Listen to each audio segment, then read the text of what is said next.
साल 1947 में जब देश को आजादी मिली तो पेट्रोल, चीनी और दूध की कीमत कितनी थी? आज पेट्रोल की कीमत 100 रुपए प्रति लीटर पहुंच चुकी है। 1 लीटर दूध के लिए 60 रुपए से अधिक चुकाने पड़ते हैं। लेकिन क्या आपको पता है, जब देश आजाद हुआ तो उस वक्त इन रोजमर्रा की जरूरतों वाली चीजों के दाम क्या था? चलिए जानते हैं। देश की आजादी के वक्त पेट्रोल की कीमत 25 पैसे प्रति लीटर हुआ करती थी, जबकि 1 किलो चीनी के लिए 40 पैसे चुकाने पड़ते। नई साइकिल के लिए कम से कम 20 रुपए की जरूरत होती थी, जबकि दिल्ली से मुंबई तक अगर फ्लाइट से सफर करते तो आपको 140 रुपए चुकाने पड़ते। उस दौर की कीमतें कुछ इस प्रकार हैं। चावल 12 पैसे प्रति किलो, चीनी 40 पैसे प्रति किलो, आलू 25 पैसे प्रति किलो, दूध 12 पैसे प्रति लीटर, पेट्रोल 24 पैसे प्रति लीटर, साइकिल 20 रुपए, सोना 10 ग्राम 88 रुपए 62 पैसे। दिल्ली से मुंबई ट्रेन फर्स्ट क्लास किराया 123 रुपए था।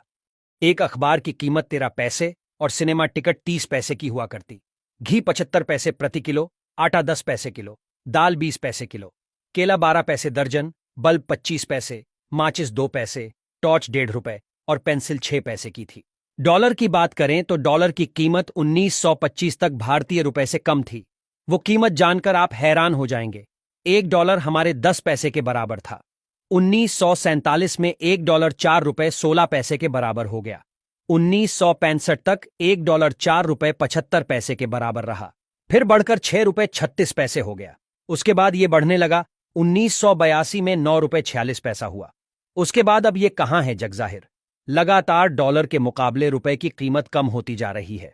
1947 में प्रकाशित एक विज्ञापन के अनुसार उस समय भारत में आकर बिकने वाली फोर्ड कंपनी की ब्यूक 51 कार की कीमत करीब 13,000 रुपए थी, जबकि 1930 में फोर्ड की ये मॉडल फेटन कार करीब 3,000 रुपए कीमत में भारत में बिकती थी। वहीं क्या आप जानते हैं भारत में पहली बार रुपया कब अस्तित्व में आया?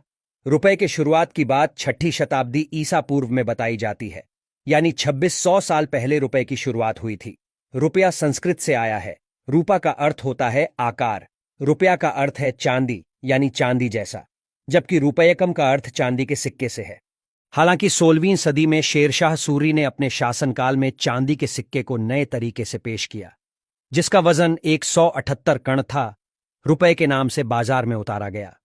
मुगल काल और फिर ब्रिटिश हुकूमत में इसका प्रयोग होता रहा। फिर 1861 में 10 रुपए के नोट ने पहली बार बाजार में दस्तक दी। 1864 में 20 रुपए का नोट आ गया। 1872 में 5 रुपए का नोट जारी किया गया।